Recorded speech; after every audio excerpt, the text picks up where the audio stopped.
പത്രോസിൻ്റെ ഒന്നാം ലേഖനം 2-ാം അധ്യായമാണ് നമ്മുടെ ഇന്നത്തെ പഠന വിഷയം. ആകയാൽ സകല ദുഷ്ടതയും എല്ലാ ചതിവും എല്ലാ വ്യാജഭാവവും എല്ലാ അസൂയയും എല്ലാ നുണയും നീക്കിക്കളഞ്ഞ് ഇപ്പോൾ ജനിച്ച ശിശുക്കളെപ്പോലെ രക്ഷയ്ക്കായി വളരുവാൻ വചനമെന്ന മായമില്ലാത്ത പാൽ കുടിപ്പാൻ വാഞ്ചിപ്പി. അപ്പോൾ ഇവിടെ അപ്പോസ്തലൻ പറയുന്നത് 1-ാം അധ്യായത്തിൽ നമ്മൾ കണ്ടു കഴിഞ്ഞു. അതിൻ്റെ 5-ാമത്തെ വാക്യത്തിൽ ക്ഷയം മാലിന്യം പാട്ടം എന്നിവ ഇല്ലാത്തതുമായ അവകാശത്തിനായി നമ്മെ വീണ്ടും ജനിപ്പിച്ചിരിക്കുന്നു. അതിൻ്റെ 1-ാം അധ്യായത്തിൻ്റെ 23-ൽ സത്യത്തിൻ്റെ വചനത്താൽ നമ്മെ കെടുന്ന ബീജത്താലല്ല കെടാത്തതിനാൽ ജീവനുള്ളതും നിലനിൽക്കുന്നതുമായ ദൈവവചനത്താൽ തന്നെ നിങ്ങൾ വീണ്ടും ജനിച്ചിരിക്കുന്നു. യാക്കോബിൻ്റെ ലേഖനം കൂടി ഒന്ന് കൂട്ടിച്ചേർക്കുമ്പോൾ സ്വത്രം സത്യത്തിൻ്റെ വചനത്താൽ നമ്മെ ജനിപ്പിച്ചിരിക്കുന്നു. യാക്കോബ് 1:18 ഭാഗം. ഇതൊക്കെ കുറിച്ച് വെച്ച് മക്കളും ദൈവദാസന്മാർ പഠിച്ച് അതൊക്കെ പ്രസംഗിക്കുക. എനിക്കതേ ഉള്ളൂ. അതിനെ ഞാൻ ഈ കോഴി ചിക്കുന്ന പോലെ ചിക്കി പറക്കിയെടുത്ത് പ്രസംഗിക്കുന്നതിൻ്റെ കാര്യം എന്താ? ഇത് ഈ പഥ്യവചനം, ഈ പഥ്യോപദേശം, നിർമ്മലമായ ഉപദേശങ്ങൾ കേട്ട് ഇതങ്ങ് പ്രസംഗിക്കുക. നമ്മുടെ കുറേ നമ്മുടെ കുറേ സ്റ്റോക്ക് ഉണ്ട്, അതെല്ലാം കൊണ്ട് തോട്ടിക്കളയുക. അതൊന്നും ഒരു ഗുണമുള്ളതല്ല. പണ്ട് ഞാനും അങ്ങനെ ചെയ്തുകൊണ്ടിരുന്നതാണ്. അതുകൊണ്ട് പൗലോസും പത്രോസും യോഹന്നാനും യാക്കോബും യൂദയും ലൂക്കോസും ഒക്കെ പറയുന്ന വചനത്തിൻ്റെ വെളിപ്പാടുകൾ ദൈവശരീരത്തെ പ്രാർത്ഥിച്ച് പ്രാപിച്ച് എടുത്തിട്ട് എന്ത് ചെയ്യുക? അതൊക്കെ പ്രസംഗിക്കുക. അതാണ് മനോഹരം. അത് പ്രസംഗിക്കുമ്പോൾ എന്ത് പറ്റും? ദൈവത്തിൻ്റെ വചനമായി ജനത്തിന് കിട്ടാനിടയായി തീരും. ക്രൂശിൻ്റെ വചനം നശിച്ചുപോകുന്നവർക്ക് മോക്ഷത്വം, രക്ഷിക്കപ്പെടും നമുക്ക് ദൈവശക്തി. ഈ പുതിയ നിയമത്തിലെ ഓരോ വചനങ്ങളിലും ദൈവശക്തി ഉള്ളടക്കം ചെയ്തിട്ടുണ്ട്. അത് പ്രാർത്ഥനയോടെ ഭയഭക്തിയോടെ കേട്ടനുസരിക്കുന്നവർക്ക് വലിയ ദൈവശക്തിയായി അവരുടെ ജീവിതത്തിൽ വെളിപ്പെടും. പാപത്തിൽ നിന്നും പിശാചിൻ്റെ പോരാട്ടങ്ങളിൽ നിന്നും ദുഷ്ടസാത്താൻ്റെ എല്ലാവിധ തന്ത്രങ്ങളിൽ നിന്നും വിടുതൽ പ്രാപിക്കുവാൻ വലിയ ദൈവശക്തിയായി വചനങ്ങൾ വ്യാപരിച്ചു കൊണ്ടിരിക്കും. വിശ്വസിക്കുന്ന നിങ്ങളിൽ അത് വ്യാപരിച്ചു കൊണ്ടിരിക്കുന്നു. തെസ്സലോനിക്ക ലേഖനത്തിലെ വാക്യം വ്യാപരിച്ചു കൊണ്ടിരിക്കുന്നു. അതുകൊണ്ടാണ് വചനം പ്രസംഗിക്കുക, സമയത്തും അസമയത്തും ഒരുങ്ങിയിരിക്കുക. നമ്മുടെ അഭിപ്രായങ്ങളും നമ്മുടെ ആശയങ്ങളും ഒക്കെ നല്ലതാണെങ്കിലും അത് വചനത്തിലൂടെ ജനത്തെ ഗ്രഹിപ്പിക്കാൻ ശ്രമിക്കുക. അതായിരിക്കും മനോഹരം. അതാണ് വ്യവസ്ഥ. അല്ല പത്രോസ് പറയും, വചനം സംസാരിക്കുന്നെങ്കിൽ ദൈവത്തിൻ്റെ അരുളപ്പാട് സംസാരിക്കുന്ന പോലെ വചനമാണെന്ന് പറഞ്ഞിട്ട് നമ്മുടെ അഭിപ്രായങ്ങളും നമ്മുടെ കുറേ കണക്കൂട്ടുകളൊക്കെ പറഞ്ഞുകൊണ്ടിരുന്നാൽ അതുകൊണ്ട് വലിയ പ്രയോജനമില്ല. പ്രിയമുള്ളവരെ, നന്നായി മനസ്സിലാക്കുക. ഇത് നന്നായിട്ട് മനസ്സിലാക്കിയതുകൊണ്ടാണ് ഈ പറയുന്നേ. ഹല്ലേലൂയ. ഇവിടെ പറയുന്നു, വചനമെന്ന മായമില്ലാത്ത പാൽ കുടിപ്പാൻ വാഞ്ചിപ്പിൻ. ഇത് പല പ്രാവശ്യം പറയുന്നതുകൊണ്ട് അധികം ഇവിടെ നിൽക്കാൻ താല്പര്യപ്പെടുന്നില്ല ഈ വേദഭാഗങ്ങളിൽ. ഈ വചനം ഉള്ളിലോട്ട് പ്രവേശിച്ചാൽ മാത്രമേ വളർച്ച ഉണ്ടാകത്തുള്ളൂ. വളർച്ച ഉണ്ടാകണമെങ്കിൽ വചനം ഉള്ളിൽ പ്രവേശിച്ച്,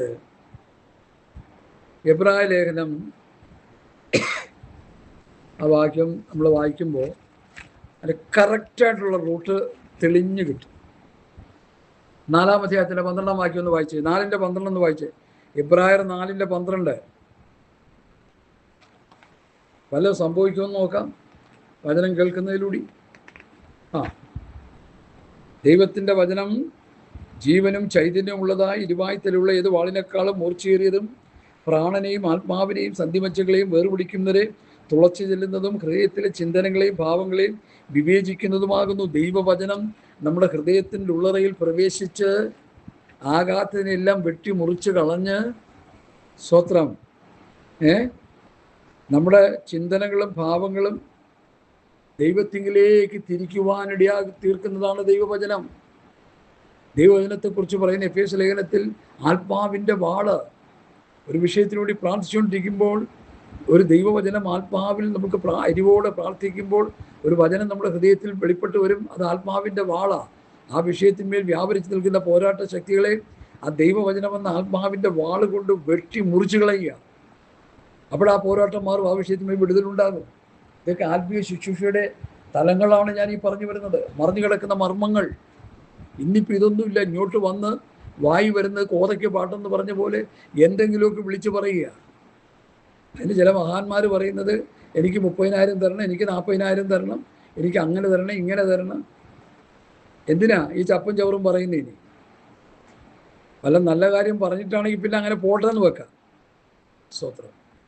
കാരണം വചനം പ്രസംഗിച്ചിട്ട് റേറ്റ് പറഞ്ഞ് വാങ്ങിച്ചുകൊണ്ട് പോകുന്ന മഹാന്മാരുണ്ട് നമ്മുടെ ഈ കൊച്ചു കേരളത്തിൽ. ഞാൻ അവരെ ഓർത്ത് എൻ്റെ തല ഭൂമിയോളം താഴ്ത്തുകയാണ്. പ്രിയമുള്ളവരെ, ദൈവത്തിൻ്റെ വചനമെന്നുള്ളത് ജീവനും ചൈതന്യമുള്ളതാണ്.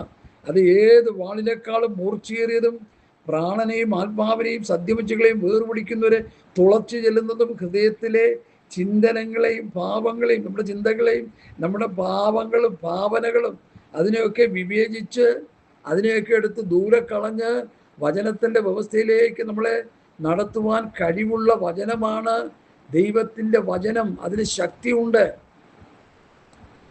പ്രവാചക പുസ്തകങ്ങളിലുണ്ട്, ഇസ്രയേൽ ജനം വിറകും എൻ്റെ വചനം തീയുമാകുന്നു. തീയായിട്ടാണ് അവിടെ വെളിപ്പെടുത്തുന്നത്. പിന്നെ വേറൊരു ഭാഗത്ത് എൻ്റെ വചനം ചുറ്റിക, നല്ല അടിയടിച്ച് രൂപാന്തരപ്പെടുത്തുന്ന ചുറ്റിക. നിന്റെ വചനം എൻ്റെ ഹൃദയത്തിൽ സന്തോഷം, അത് തേനിനേക്കാളും തേൻകട്ടയേക്കാളും മാധുര്യമേറിയത്. ഈ വചനങ്ങൾ പ്രാർത്ഥനയോടെ വായിച്ച് പഠിച്ച് ഗ്രഹിച്ച് അതിനനുസരിച്ച് ജീവിച്ചാൽ അതിനേക്കാളൊരു ജീവിതം ഒരു മനുഷ്യ പുഴുവിനും കിട്ടാനില്ല. ഹല്ലേലൂയ. വിഷയത്തിലേക്ക് വരട്ടെ. അപ്പോൾ ദുഷ്ടത, ചതി, വ്യാജഭാവം, അസൂയ എന്നുള്ള 5 കൂട്ടം കാര്യങ്ങൾ രക്ഷിക്കപ്പെട്ടു വരുന്ന 5, 10, 15, 20, 30, 40, 50 വർഷമായ വിശ്വാസികളിലുണ്ട്. ആ പഴയ മനുഷ്യന്റെ സ്വഭാവങ്ങളുണ്ട്. അതിൽ പെട്ടതാണ് ദുഷ്ടത, ചതി, വ്യാജഭാവം, അസൂയ എന്നുള്ള. ഇതില്ലാത്ത ആരുമില്ല. ഇത് വചനം കൊണ്ട് ഇത് മാറ്റണം. അതിനാവശ്യമായ വചനങ്ങൾ ശുശ്രൂഷകന്മാർ പകർന്നു കൊടുക്കണം. ശിശുമാർക്ക് അതിന് നേരമില്ല. അവർ കാറ്റുണ്ടാക്കിക്കൊണ്ടിരിക്കുക. എങ്ങനെയെങ്കിലും 10 ചക്രം ഉണ്ടാക്കാനായിട്ട് അവർ കിടന്ന് അക്രാന്തം കാണിക്കുക. പിന്നെ എങ്ങനെയായി വിശ്വാസികൾ ശരിയാകുന്നത്? അതാണ് ആത്മീയ കോളം ജീർണിച്ചെടുക്കുന്നത് ഞാൻ പറഞ്ഞുകൊണ്ടിരിക്കുന്നത്. ദൈവവചനം പ്രസംഗിച്ച് ജനത്തെ വിശുദ്ധിയുടെ പാന്താവിലേക്ക് നടത്താൻ ശുശ്രൂഷകന്മാരില്ല. ദൈവമക്കൾ തലയറിഞ്ഞ് പ്രാർത്ഥിക്കുക. ഇപ്പൊ പ്രാർത്ഥന എന്തിനാ? ഹോളുണ്ടാക്കാൻ. ഫാൻ ആരെങ്കിലും ഫാൻ തരണം, അതിനുവേണ്ടി പ്രാർത്ഥിക്കുക. കസേര തരാൻ പ്രാർത്ഥിക്കുക. ഒരു ലോഡ് സിമെന്റ് ആരെങ്കിലും അടിച്ചു തരും, അതിനുവേണ്ടി പ്രാർത്ഥിക്കുക. ചെങ്കല്ല് അടിച്ചു തരാൻ ആരെങ്കിലും ഉണ്ടോ? ബ്ലോക്ക് കെട്ട് ഇറക്കി തരാൻ ആരെങ്കിലും ഉണ്ടോ? സഭാപണിക്ക് വേണ്ടി ഓരോരോ സാധനങ്ങൾ ഇറക്കി തരാൻ വേണ്ടി കിടന്ന് തലയറിഞ്ഞ് പ്രാർത്ഥിച്ച് സഭായോളം ഉണ്ടാക്കി വെച്ച് അതിൻ്റെ ഉള്ളിലിരുന്ന് AC വെച്ച് വേനു വിട്ട് സൂചിച്ചുകൊണ്ടിരിക്കുക. ഈ മാറ്റമില്ലാത്ത വചനത്തെ പുറംകാല് കൊണ്ട് തട്ടിക്കളഞ്ഞിരിക്കുക. ഇവിടെ സഭ പണിയല്ല നമുക്ക് ആവശ്യം. ഇവിടെ വ്യക്തികളെ പണിതെടുക്കുകയാണ്. ദൈവത്തിൻ്റെ മന്ദിരമാകുന്ന സഭയാണ് നമ്മൾ പണിയേണ്ടത്. ദൈവാത്മാവ് വസിക്കുന്ന മന്ദിരമാണ് പണിതെടുക്കേണ്ടത്. അതിനെന്ത് വേണം? മായമില്ലാത്ത പാലായ വചനം പ്രസംഗിക്കപ്പെടണം. ആ പ്രസംഗിക്കുമ്പോൾ ആ പ്രസംഗിച്ച് കേൾക്കുന്ന വ്യക്തിയുടെ ജീവിതത്തിൽ ദുഷ്ടത, ചതി, വ്യാജമം, അസൂയ, നുണ വിടണം. അത് വിട്ടാൽ മാത്രമേ ഈ വചനമെന്ന മായമില്ലാത്ത പാലുള്ളിൽ വന്ന് നേരത്തെ പറഞ്ഞ പോലെ എബ്രായർ 4:12 രൂപാന്തരം നമ്മളിൽ സംഭവിക്കുകയുള്ളൂ. ഇല്ലെങ്കിൽ അങ്ങനെ തന്നെ ഇരിക്കും. രക്ഷിക്കപ്പെട്ട് സ്നാനപ്പെട്ട് പരിശുദ്ധാഭിഷേകം പ്രാപിച്ചെന്ന് പറഞ്ഞിരുന്ന് കർത്താവ് വരുമ്പോൾ നരക കുഴി പോയി വീഴും. സംശയമുണ്ടോ ആർക്കെങ്കിലും? വിളിച്ചു ചോദിക്കാൻ പറഞ്ഞുതരാം. ഈ പറയുന്നതൊക്കെ ആധികാരികമായി പറയുന്ന കാര്യങ്ങളാണ്. രക്ഷിക്കപ്പെട്ടതുകൊണ്ടോ സ്നാനപ്പെട്ടതുകൊണ്ടോ പരിശുദ്ധാഭിഷേകം പ്രാപിച്ചുകൊണ്ടോ കർത്താവിൻ്റെ ഒരു പോകത്തില്ല. അതിന് വചനമനുസരിച്ച് നീതി ചെയ്ത് ശുദ്ധീകരണം പ്രാപിച്ചുകൊണ്ടിരിക്കേണ്ട ഒരു പ്രോസസ്സിംഗ് ഇവിടെ കിടപ്പുണ്ട് വേദപുസ്തകത്തിലെ. ഓരോ ദിവസവും വചനമനുസരിച്ച് ജീവിക്കുമ്പോൾ ശുദ്ധീകരണം കിട്ടും. അങ്ങനെ ശുദ്ധീകരണം പ്രാപിച്ച് നീതി ചെയ്ത് ശുദ്ധീകരണം പ്രാപിക്കുക. റോമാലേഖനം 6-ാം അധ്യായത്തിൻ്റെ ഭാഷ. നീതി ചെയ്ത് ശുദ്ധീകരണം പ്രാപിക്കും. നീതി ചെയ്തുകൊണ്ടിരിക്കുമ്പോൾ ശുദ്ധീകരണം ഒന്ന് കിട്ടും. ആ ശുദ്ധീകരണം, വിശുദ്ധീകരണം, അതിൻ്റെ അവസാനമാണ് നിത്യജീവൻ. പാപം ചെയ്തുകൊണ്ടിരിക്കുമ്പോൾ ലജ്ജ, പാപം പ്ലസ് ലജ്ജ, പാപം പ്ലസ് ലജ്ജ, ലജ്ജ, അത് അവസാനം മരണം, ആത്മമരണം. നീതി ചെയ്യുമ്പോൾ ശുദ്ധീകരണം പ്ലസ് ശുദ്ധീകരണം പ്ലസ് ശുദ്ധീകരണം ഈസിക്വൽ ടു നിത്യജീവൻ. പാപത്തിൻ്റെ ശമ്പളം മരണമത്രേ, ദൈവത്തിൻ്റെ കൃപാവരമോ കർത്താവായ യേശുക്രിസ്തുവിൽ നിത്യജീവൻ തന്നെ. ഇതാണ് എൻ്റെ വിഷയം. ഇതാണ് വ്യവസ്ഥ. അപ്പോസ്തലന്മാരുടെ ഉപദേശത്തിൻ്റെ വ്യവസ്ഥയാണ് ഈ പ്രസംഗിക്കുന്നത്. എൻ്റെ അഭിപ്രായങ്ങളോ വല്ലയിടത്തും വല്ലതുമൊക്കെ പറയുന്നൊന്നുമല്ല. പൗലൂസും പത്രോസും യോഹന്നാനും യാക്കോബും യൂദയൊക്കെ പഠിപ്പിച്ചതാണ് ഞാൻ പറഞ്ഞുകൊണ്ടിരിക്കുന്നത്. അപ്പോൾ രക്ഷയ്ക്കായിട്ട് വളരണം. വീണ്ടും ജനിപ്പിച്ചു, ദൈവം ജനിപ്പിച്ചു. പത്രോസിൻ്റെ 1 ലേഖനം 1 അധ്യായത്തിൽ വീണ്ടും ജനിപ്പിച്ചു, വീണ്ടും ജനിച്ചിരിക്കുന്നു. 2-3 പ്രാവശ്യം അത് കാണുന്നു. യാക്കോബ് അതിനെക്കുറിച്ച് പറയുന്നു. വീണ്ടും ജന്മം പ്രാപിച്ചവൻ എന്ത് ചെയ്യണം? ജനിച്ച കുഞ്ഞായിട്ട് കിടന്നാൽ പോരാ, വളരണം. വളരാനാണ് ഈ ഉപദേശം. രക്ഷയ്ക്കായി വളരുവാൻ വചനമെന്ന മായമില്ലാത്ത പാൽ കുടിപ്പാൻ വാഞ്ചിപ്പിൻ. ഈ പാല് കുടിക്കുന്നതിന് മുമ്പ് ഈ 5 വിധ പാപങ്ങളെ നമ്മളിൽ നിന്ന് അകറ്റിക്കളയാനായിട്ട് നമുക്ക് മനസ്സുണ്ടോ? പക്ഷേ ആരും ഇത് പറഞ്ഞിട്ടില്ല ഇതുവരെ. ഇതാ ഇപ്പൊ കേൾക്കുന്നുണ്ട്, കേട്ടോ. ആരും പറഞ്ഞിട്ടില്ലെന്ന് പറയാൻ കാര്യം അവർക്കാർക്കും പറയാനുള്ള താല്പര്യവും ഇല്ല, ദാഹവും ഇല്ല, അവർക്ക് അറിയത്തുമില്ല. അവർക്കറിയാവുന്നവർ പറഞ്ഞുകൊണ്ടിരിക്കുക. അതുകൊണ്ട് ഞാൻ പറയുന്നത്, അപ്പോസ്തലന്മാരുടെ ഉപദേശം നിരന്തരമായി സഭയെ പഠിപ്പിക്കണമെന്ന് നിരന്തരമായി പ്രസംഗിച്ചുകൊണ്ടിരിക്കുന്ന കാര്യം എന്താ? നമ്മൾ നമ്മുടേതായ കുറേ നമ്മുടെ കുറേ തത്വജ്ഞാനങ്ങളും നമ്മുടെ കുറേ അഭിപ്രായങ്ങളും നമ്മുടെ കുറേ ആലോചനകളും അതൊക്കെ അങ്ങോട്ട് മാറ്റിവെച്ച് ഈ ഉപദേശം, മായമില്ലാത്ത ഉപദേശം, കറതീർന്ന ഉപദേശം സഭയെ പഠിപ്പിക്കുക. അവരത് കേട്ടനുസരിച്ച് ആത്മീയമായി വളർച്ച പ്രാപിക്കട്ടെ. ക്രിസ്തുവിൻ്റെ സമ്പ്രദായ പ്രായത്തിൻ്റെ അളവിലേക്ക് അവർ നടത്തപ്പെടട്ടെ. യേശുക്രിസ്തുവിൻ്റെ സ്വഭാവം, യേശുക്രിസ്തുവിൻ്റെ മനസ്സ്, ക്രിസ്തുവിൻ്റെ ഭാവം, ക്രിസ്തുവിൻ്റെ മനസ്സ്, ക്രിസ്തുവിൻ്റെ ഭാവം, അവൻ്റെ ദിവ്യ സ്വഭാവം ഉപദേശം പഠിച്ച് നമുക്കുണ്ടാകണം. ആ സ്വഭാവം ഉണ്ടാകാത്ത ഒരെണ്ണം ദൈവരാജ്യത്തിൻ്റെ പടിവാതിൽ കാണത്തില്ല. അതാ ഉപദേശം. എനിക്കത് ധൈര്യമായിട്ട് പറയാൻ കഴിയും. കാരണം ഞാനത് ഗ്രഹിച്ചു പോയത് കൊണ്ടാണ്, മനസ്സിലാക്കിയത് കൊണ്ടാണ്. 25 വർഷം ഒരു പെന്തക്കോസ്തുകാരനായിരുന്നിട്ട് എനിക്കത് മനസ്സിലാക്കാൻ കഴിഞ്ഞില്ല. എന്നെ പഠിപ്പിച്ചവരും പഠിപ്പിച്ചു. അവർ സങ്കീർത്തനം പാടിക്കൊണ്ടിരുന്നു. പുതിയ നിയമത്തിൻ്റെ ഒരു താള് പോലും അവർ പ്രസംഗിച്ചിട്ടില്ല. അറിയാതെ അബദ്ധവശാൽ വല്ല വാക്യവും നാവി വന്നാൽ അങ്ങ് പറയുമെന്നല്ലാതെ ആധികാരികമായി പഠിപ്പിക്കുന്ന പഴയ നിയമമാണ്. അതുകൊണ്ടാണ് 25 വർഷം എൻ്റെ നഷ്ടപ്പെട്ടു പോയത്. ഇവർ തിരിച്ചു തരുമോ? അതെ, ഹല്ലേലൂയ. ചാകാറായപ്പോഴെങ്കിലും ഈ ഉപദേശം കിട്ടിയല്ലോ എന്നോർത്ത സന്തോഷത്തിലാണ് ഞാനിരിക്കുന്നേ. അതുകൊണ്ട് ചാകാൻ പോകുന്നവർക്ക് വേണ്ടി ഇത് പറഞ്ഞു വെക്കുകയാണ്, കേട്ടനുസരിച്ചോ. രക്ഷപ്പെടാനുള്ള പഴുതായി പറയുന്നേ. ആത്മരക്ഷയ്ക്ക് വേണ്ടിയുള്ള കാര്യങ്ങളായി പറയുന്നല്ല, മറ്റൊന്നുമല്ല. സ്വർഗരാജ്യം പ്രാപിക്കണം, നിത്യത പ്രാപിക്കണം, കർത്താവിൻ്റെ വരവിൽ ഉയർപ്പോ രൂപാന്തരം കിട്ടണം. അതിനു വേണ്ടുന്ന പഥ്യവചനം, പഥ്യോപദേശം ഇതാ ഇവിടെ ശക്തമായി പ്രഘോഷിക്കുകയാണ്. ദൈവവചനം കേട്ട് ആത്മീയ വളർച്ച പ്രാപിക്കണമെങ്കിൽ ദുഷ്ടത, ചതി, വ്യാജഭാവം, അസൂയ, നുണ വിടണം. വ്യാജഭാവം ഇല്ലാത്ത ഒരൊറ്റ മനുഷ്യനിന്നില്ല ഭൂമിയിൽ. ഞാനും നിങ്ങളും അറിയാതെ നമ്മളിൽ വ്യാജന്മാരായി തീരുന്നുണ്ട്. ഞാനും നിങ്ങളും അറിയാതെ ദുഷ്ടത നമ്മളിൽ വരുന്നുണ്ട്. ഞാനും നിങ്ങളും അറിയാതെ ചതി നമ്മളിൽ വരുന്നുണ്ട്. ഞാനും നിങ്ങളും അറിയാതെ അസൂയ നമ്മളിൽ വരുന്നുണ്ട്. ഞാനും നിങ്ങളും അറിയാതെ ചിലപ്പോൾ നുണ നമ്മൾ അറിയാതെ അങ്ങ് പറഞ്ഞു പോകുന്നുണ്ട്. ഇതെല്ലാം എന്നിലും നിങ്ങളിലും ഉണ്ട്. ഈ സ്വഭാവങ്ങൾ മാറ്റി ഈ വചനമെന്ന മായമില്ലാത്ത പാല് കുടിച്ചാൽ 30ഉം 60ഉം അല്ല 100% വളർച്ച പ്രാപിക്കാൻ നമുക്ക് കഴിയും. വിത്തുവിതയുടെ ഉപമയിൽ എന്താ കർത്താവ് പറഞ്ഞത്? ചിലത് വഴിയരികെ വീണു, ചിലത് മുള്ളിനിടയിൽ വീണു, ചിലത് പാറപ്പുറത്ത് വീണു, ചില ഒരുക്കപ്പെട്ട നിലത്ത് വീണു. ഇപ്പം പാറപ്പുറത്തും വഴിയരികിലും പിന്നെ മുള്ളിനിടയിലുമാണ് പെന്തക്കോസ്തുകാരുടെ കേൾക്കുന്ന വചനം. അതുകൊണ്ടാണ് നഷ്ടപ്പെടും ഒരു കൊട്ട, പറിച്ചപ്പെടും ഒരു കൊട്ട അങ്ങനെ ഇരിക്കുന്നത്. ഒരു വകയറിയത്തില്ല. വല്ല ദുരുപദേശം വല്ലയിടത്തും പറഞ്ഞു വെച്ചാൽ അതിൻ്റെ മുമ്പിൽ കിടന്ന് കയ്യും കാലൂട്ട് അടിക്കുക. ദൈവം എന്നോട് സംസാരിച്ചു, ദൈവം എന്നോട് ഇടപെട്ടു എന്നൊക്കെ പറഞ്ഞ് കിടന്ന് തുള്ളിച്ചാടുക. യഥാർത്ഥ ദൈവം ഇടപെട്ട വചനം പറയുമ്പോൾ നീറ് കടിക്കുന്ന പോലെ കടിക്കുക. എന്താ കാര്യം? ഈ ദുരുപദേശം കേട്ട് കേട്ട് കേട്ട് കേട്ട് കേട്ട് ആത്മീയമായി നശിച്ചു കിടക്കുക. പഥ്യവചനം, പഥ്യോപദേശം കേൾക്കുമ്പോൾ ഇടർച്ചയായിട്ട് അവർക്ക് വെളിപ്പെടുക. ഹല്ലേലൂയ.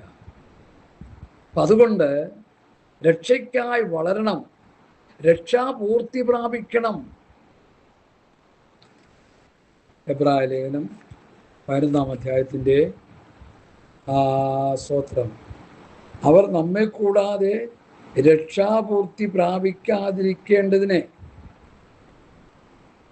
11:40, അവർ നമ്മെ കൂടാതെ രക്ഷാപൂർത്തി പ്രാപിക്കാതിരിക്കേണ്ടതിന് ദൈവം നമുക്ക് വേണ്ടി ഏറ്റവും നല്ലതൊന്ന് മുൻകരുതി. അപ്പോൾ രക്ഷാപൂർത്തി പ്രാപിക്കണം. ഇസ്രായേൽ മക്കളും പുതിയ നിയമസഭയും രക്ഷാപൂർത്തി പ്രാപിക്കണം. അതിനുവേണ്ടി അവർക്ക് മോചന പ്രമാണം കൊടുത്തു. അതവർ അനുസരിച്ചാൽ മതി. അവരുടെ മുമ്പിലുള്ള മഷിക വന്ന് നിന്നപ്പോൾ മഷിക ഞങ്ങളുടേതാണെന്ന് വിശ്വസിച്ചപ്പോൾ അവർക്ക് രക്ഷയായി. മോശന പ്രമാണം അനുസരിക്കുക. എന്താ മോശന പ്രമാണം? മോശന പ്രമാണത്തിലെ ആകത്തുക എന്താ? യാഗം കഴിച്ച് നിയമം ചെയ്യുക. മോശയുടെ പ്രമാണം ലഭിച്ചതിന് ശേഷം 4000 വർഷങ്ങൾക്ക് ശേഷം ദൈവത്തിന് ഈ ഭൂമിയിൽ വന്ന് യാഗമാകുന്നതിനെ കുറിച്ച് സ്വത്രം പ്രവാചകന്മാർ പറഞ്ഞ വ്യവസ്ഥയനുസരിച്ച് ഒരാക്ഷരിക യാഗം, കാളക്കിടാക്കളെയും ആട്ടുംകുട്ടിമാരെയും യാഗം കഴിച്ച് അവരവർ ചെയ്ത പാപത്തിന് ഏറ്റ നിലയിലുള്ള യാഗം കഴിച്ച് താൽക്കാലികമായ പാപപരിഹാരം, ലംഘനം ക്ഷമിച്ച് പാപം മറച്ചും വയ്ക്കുക ചെയ്യുന്നു. എന്നാൽ യേശുക്രിസ്തു വന്ന് പരമയാഗമായി തീർന്നപ്പോൾ യേശുക്രിസ്തു എൻ്റെയും പാപത്തിന് വേണ്ടിയാണ് മരിച്ചെന്ന് ഹൃദയം കൊണ്ട് വിശ്വസിച്ചപ്പോൾ അവർക്ക് എന്ത് സംഭവിച്ചു? പാപമോചനം കിട്ടി. പഴയ നിയമത്തിലോ പാപം മറയ്ക്കപ്പെട്ടു. എന്നുള്ളൊരു വലിയ സദസ്സിൽ ഇതുപോലെ പറഞ്ഞുകൊണ്ടിരുന്നപ്പോൾ ഞാൻ ആ പാർട്ടിയുടെ ചെവി പറഞ്ഞു, പാർട്ടേ പാപം മറയ്ക്കുകയല്ല, പാപം മോചിക്കുക ചെയ്ത് നമ്മൾ. പുള്ളി കേട്ടിട്ട് മിണ്ടാതെ നിന്നു. കാരണം പുള്ളി കഴിച്ചു എന്തെങ്കിലും പറഞ്ഞു കഴിഞ്ഞാൽ അടുത്ത അടി കിട്ടുമല്ലോ എന്ന് ഓർത്ത് മിണ്ടാണ്ടിരുന്നു. ഒരു വക അറിയത്തില്ല, ഒരു വക. ഞാൻ കളിയാക്കി പറയല്ല. വസ്തുനിഷ്ഠമായി ദൈവവചനം പഠിച്ച് പ്രസംഗിക്കുന്നവർ വളരെ കുറവാണ്, വളരെ കുറവാണ്. ഒന്നാമത് ദൈവം നമ്മെ ആക്കി വെക്കണം. അവൻ ചിലരുടെ അപ്പോസ്തലന്മാരായി, ചില പ്രവാചകന്മാരായി, ചില സുവിശേഷന്മാർ, ഇടയന്മാരെ നിയമിച്ചിരുന്നു. ദൈവം നിയമിച്ചു, മനുഷ്യൻ നിയമിച്ചു, സ്വയം കയറിയായി. ഇന്ന് സഭകളിലൊക്കെ മനുഷ്യർ നിയമിച്ചവരാ, സ്വയം കയറി ആയവരാ മറ്റു വിവിധ നിലയിൽ. അപ്പം ഇവരെല്ലാം കൂടി കിടന്ന് കുത്തി മറിഞ്ഞ് ഒരു ഗുണവും ഇല്ല ആർക്കും. വചനം പ്രസംഗിക്കാൻ ആളില്ല. വചനം പ്രസംഗിക്കുക, സമയത്തും അസമയത്തും ഒരുങ്ങിയിരിക്കുക. വചനം പ്രസംഗിക്കാൻ ആളില്ല.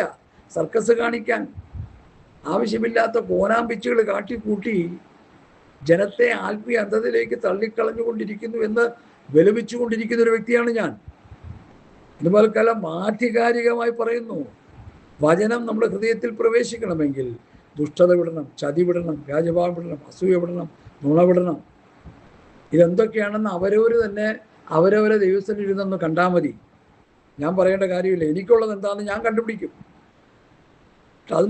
അത് തലയറിഞ്ഞ് പ്രാർത്ഥിച്ച് ആ സ്വഭാവത്തിൽ വിടുതൽ പ്രാപിക്കാൻ ഞാൻ എന്നെ തന്നെ ഏൽപ്പിച്ചു കൊടുത്ത് പ്രാർത്ഥിച്ചുകൊണ്ടിരിക്കുക.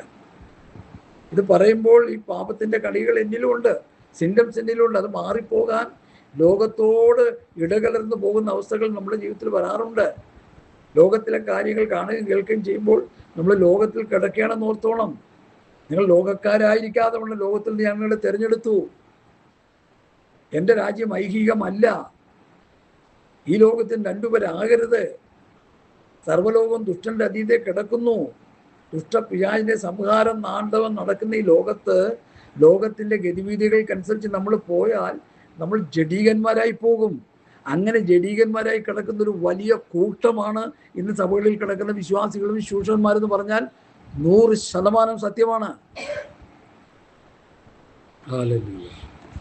സകല ദുഷ്ടതയും, എല്ലാ ചതിവും, എല്ലാ വ്യാജവും, എല്ലാ അസൂയയും നീക്കിക്കളഞ്ഞ് ഇപ്പോൾ ജനിച്ച ശിശുക്കളെ പോലെ അവ നിർമ്മലമായ നിലയിൽ, നിഷ്കളങ്കമായ നിലയിൽ ഈ മായമില്ലാത്ത പാല് കുടിക്കാനായിട്ട് വാഞ്ചിച്ചാൽ മതി. വാഞ്ചിക്കണം. വാഞ്ചയില്ല പലർക്കും. വചനമെന്ന മായമില്ലാത്ത പാല് കുടിക്കാൻ ദാഹമില്ല, വാഞ്ചയില്ല, താല്പര്യമില്ല. ലോകത്തെ ആസ്വദിച്ച് കഴിയുന്നവരാ. ഒരല്പസമയം കിട്ടിയാൽ ലോകത്തെ ആസ്വദിക്കുക, വചനം ധ്യാനിക്കാൻ മനസ്സില്ല. തന്മൂലം മണ്ണബുദ്ധികളെപ്പോലെ ആയിത്തീർന്നു വിശ്വാസികൾ. നല്ലതും ചീത്തതും തിരിച്ചറിയാൻ കഴിയാത്ത പോലെ അവസ്ഥയിലായിപ്പോയി. ആരാ ഇതിന് ഉത്തരവാദി? ഹല്ലേലൂയ, സ്തോത്രം. അതുകൊണ്ട് ഞാൻ എന്നെ ഏൽപ്പിച്ച വചനത്തിൻ്റെ അടുത്ത ഭാഗത്തിലേക്ക് ഞാൻ വരട്ടെ. കർത്താവ് ദയാലുവെന്ന് നിങ്ങൾ ആശ്രയിച്ചിട്ടുണ്ടല്ലോ. മനുഷ്യർ തള്ളിയതെങ്കിലും കർത്താവ് ദയാലുവാണ്. ഈ ദയാലുവായ കർത്താവ് ദഹിപ്പിക്കുന്ന അഗ്നിയായിട്ട് മാറും. അതുകൂടി പറഞ്ഞേക്കാം. സ്തോത്രം. അതിന് വാക്യമൊക്കെ എടുക്കാനായിട്ട് ഞാൻ പോകുന്നില്ല. അടുത്ത പ്രധാന വിഷയത്തിലേക്ക് വരിക. മനുഷ്യർ തള്ളിയതെങ്കിലും ദൈവസ്ഥലിൽ ശ്രേഷ്ഠവും മാന്യവുമായ ജീവനുള്ള കല്ലായ അവൻ്റെ അടുക്കൽ വന്നിട്ട് നിങ്ങളും ജീവനുള്ള കല്ലുകൾ എന്ന പോലെ ആത്മീയ ഗൃഹമായി യേശുക്രിസ്തു മുഖാന്തരം ദൈവത്തിന് പ്രസാദമുള്ള ആത്മീയാഗം കഴിപ്പാൻ തക്ക വിശുദ്ധ പുരോഹിത വർഗമാണ് ഇതിന് പണിയപ്പെടുന്നു. അപ്പം നിങ്ങൾ ആരാ? നിങ്ങൾ ആരാന്ന് ഇവിടെ പറയുന്നത്? മനുഷ്യർ തള്ളിയതെങ്കിലും ദൈവസ്ഥലിൽ ശ്രേഷ്ഠവും മാന്യവുമായ ജീവനുള്ള കല്ലായി അവൻ്റെ അടുക്കൽ വന്നിട്ട് നിങ്ങളും ജീവനുള്ള കല്ലുകൾ എന്ന പോലെ. അപ്പൊ മൂലക്കല്ലാകുന്ന യേശുക്രിസ്തുവിനോട് ചേർത്ത് പണിയപ്പെടുന്ന ഒരു കല്ലാണ് നമ്മൾ. ഹല്ലേലൂയ. പ്രവൃത്തി പുസ്തകത്തിൽ എൻ്റെ 4-ാം അധ്യായത്തിൽ പത്രോസിന്റെ പ്രസംഗം, അവിടെയാണ് ആ പ്രയോഗം നമുക്ക് കാണാൻ കഴിയുന്നത്. പത്രോസ് പ്രസംഗിക്കുന്നത്. സ്തോത്രം. പത്രോസിന്റെ മനോഹരമായ പ്രസംഗങ്ങൾ നിങ്ങൾ കുറിച്ചിട്ട് പഠിക്കണമേ എന്ന് ഞാൻ കർത്താവിൻ്റെ നാമത്തിൽ നിങ്ങളെ ഓർപ്പിക്കുന്നു. 4-ാം അധ്യായം. ഹല്ലേലൂയ. നിങ്ങൾ ക്രൂശിച്ചവനും ദൈവം മരിച്ചവരിൽ നിന്ന് ഉയിപ്പിച്ചവനുമായി നസറേയനായ യേശുക്രിസ്തുവിന്റെ നാമത്തിൽ തന്നെ ഇവൻ സൗഖ്യമുള്ളവരായി നിങ്ങളുടെ മുമ്പിൽ നിൽക്കുന്നു എന്ന് നിങ്ങളെല്ലാവരും ഇസ്രായേൽ ഗൃഹം മുഴുവനും ജനം ഒക്കെയും അറിഞ്ഞുകൊള്ളുവിൻ. വീട് പണിയുന്നവരായ നിങ്ങൾ തള്ളിക്കളഞ്ഞിട്ട് കോണിന്റെ മൂലക്കല്ലായി തീർന്നവൻ ഇവൻ തന്നെ. കോണിന്റെ മൂലക്കല്ലായി തീർന്ന കല്ല് ഇവൻ തന്നെ. മറ്റൊരുത്തിന് രക്ഷയില്ല. നാം രക്ഷിക്കപ്പെടുവാൻ ആകാശത്തിന് കീഴിൽ മനുഷ്യരുടെ നൽകപ്പെട്ട വേറൊരു നാമവുമില്ല. അപ്പോൾ ദൈവസഭയുടെ മൂലക്കല്ല് യേശുക്രിസ്തു ആണെന്ന് പറയുന്നു. വളരെ വ്യക്തമായി കൃത്യമായി പത്രോസ് അവിടെ പറയുക. പഴയ നിയമത്തിൽ അതിനെക്കുറിച്ച് പറയുന്ന ചില വാക്യങ്ങൾ ഞാൻ പറയാൻ കർത്താവിൽ ശരണപ്പെടുന്നു. മത്തായി 21:42 വായിച്ചേ. മത്തായി 21:42, മർക്കോസ് 12:10-11 ഈ വാക്യങ്ങളൊക്കെ ഒന്ന് വായിക്കാം. പലർക്കും ഇതിനെക്കുറിച്ച് വേണ്ട രീതിയിലുള്ള ഗ്രാഹ്യമില്ലാത്തതുകൊണ്ട് ഞാനത് വായിച്ചു പോകുന്നേ. മത്തായി 21:42. ഹല്ലേലൂയ. സ്തോത്രം. വീട് പണിയുന്നവർ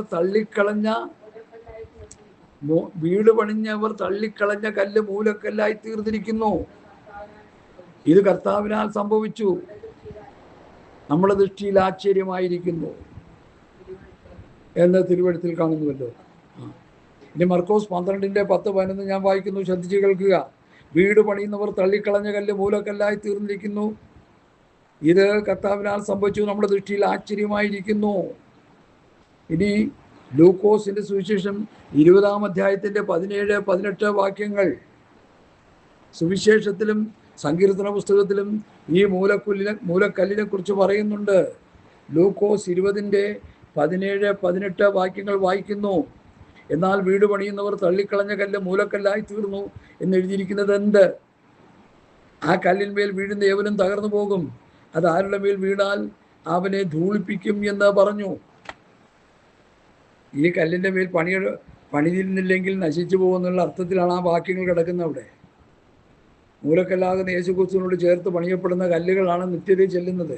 അല്ലാത്തതെല്ലാം കൈതൊടാതെ പറഞ്ഞു വരുന്നൊരു കല്ല് സകല സംവിധാനങ്ങളെയും തകർത്ത് തരിപ്പണമാക്കുന്നുണ്ട്, പൊടിയാക്കി കളയുന്നുണ്ട്. ദാനിയേൽ പ്രവചന പുസ്തകം 2-ാം അധ്യായത്തിലുണ്ട്. ഞാൻ അതിലേക്ക് വരുന്നുണ്ട്. അപ്പോൾ യേശുക്രിസ്തുവാണ് മൂലക്കല്ലെന്ന് 3 സുവിശേഷകന്മാരും പറഞ്ഞു. ഇനി സങ്കീർത്തനം 118-22 വാക്യത്തിൽ മൂലക്കല്ലിനെ കുറിച്ച് പറയുന്ന ഒരു വിഷയമുണ്ട്. ഞാൻ മുമ്പ് ഇതൊക്കെ പറഞ്ഞപ്പോൾ ഈ വാക്യങ്ങൾക്ക് എടുത്ത് പറയാനായിട്ട് വിട്ടുപോകാനായിട്ട് എനിക്ക് തോന്നി. അതുകൊണ്ടാണ് ഇത് പഠിക്കുന്നവർക്ക് വേണ്ടി ഇത് പിന്നെയും എടുത്ത് പറയുന്നത്. 118-22, 23, 24 വാക്യങ്ങൾ വായിക്കുന്നു.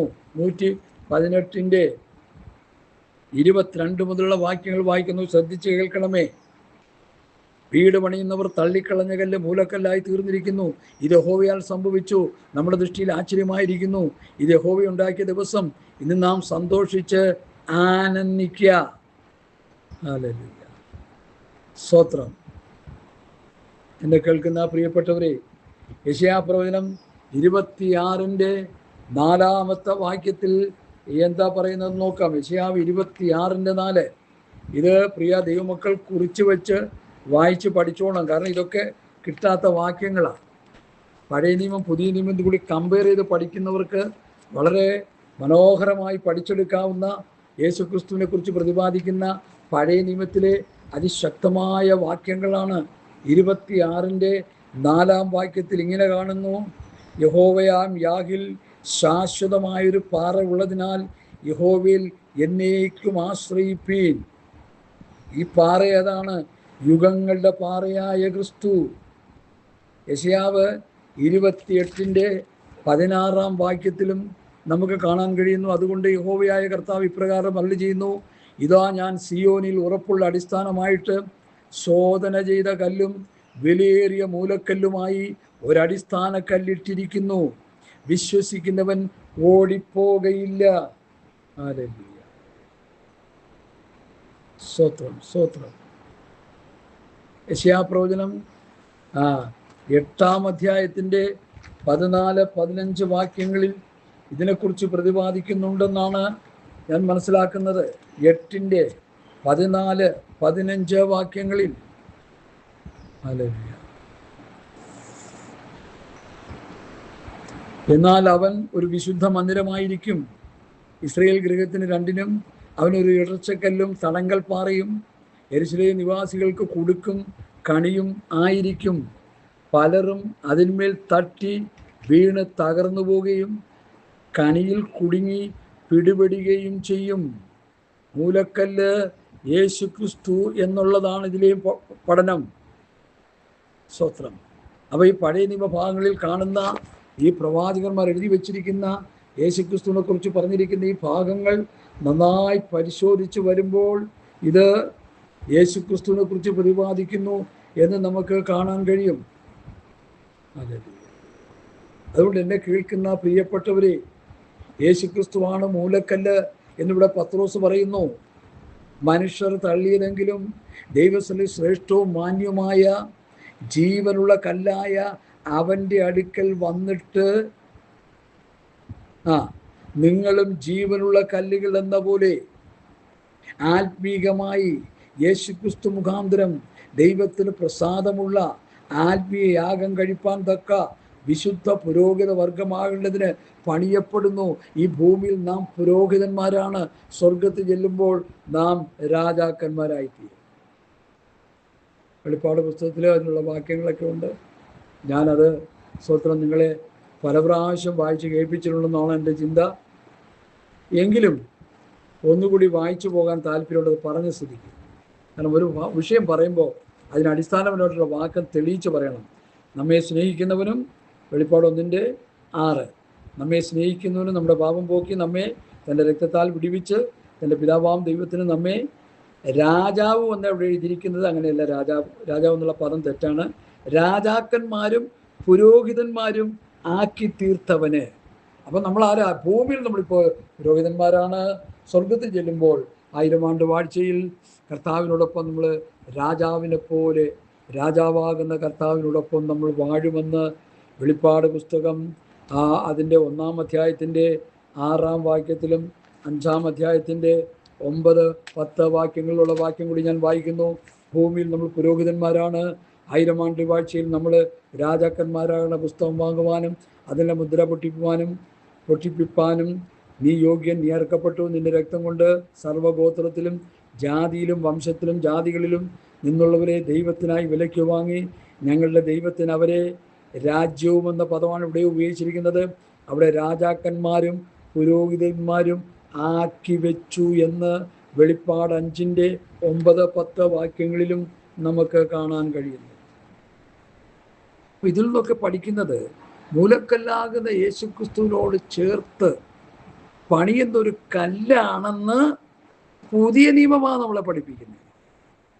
മൂലക്കല്ലാണെന്ന് പഴയ പ്രവാചകന്മാർ ദാവീദും യെശയ്യാവും ഒക്കെ പറയുന്നുണ്ട്. പക്ഷെ ആ കല്ലിന്മേലുള്ള പണിയെക്കുറിച്ച് പഠിപ്പിക്കുന്നത് അവൻ്റെ വിശുദ്ധ അപ്പോസ്തലന്മാരാണ്. അത് മനസ്സിലാക്കണം. അതൊന്ന് വായിക്കാം. എഫേസ്യർ 3-ന്റെ 1 മുതലുള്ള വാക്യങ്ങളൊന്ന് വായിച്ചേ. അവിടെ അപ്പോസ്തലന്മാരെ കുറിച്ച് പറയുന്ന ഒരു പദം ശ്രദ്ധിച്ചേ. അപ്പോസ്തലന്മാരെ എടുത്ത് തോട്ടിക്കളഞ്ഞിരിക്കുന്ന ഭക്തന്മാരുണ്ടെങ്കിൽ നിങ്ങളുടെ ഹൃദയത്തിൻ്റെ ഉള്ളറകളിലേക്ക് വാക്യങ്ങൾ വന്ന് വീഴട്ടെ. എഫേസ്യർ 3-ന്റെ 1 മുതലുള്ള വാക്യങ്ങൾ.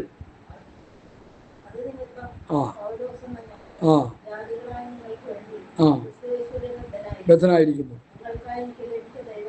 നിങ്ങൾക്കായി എനിക്ക് ലഭിച്ച ദൈവകൃപയുടെ വ്യവസ്ഥയെക്കുറിച്ച് ഞാൻ മീരെ ചുരുക്കത്തിൽ എഴുതിയതുപോലെ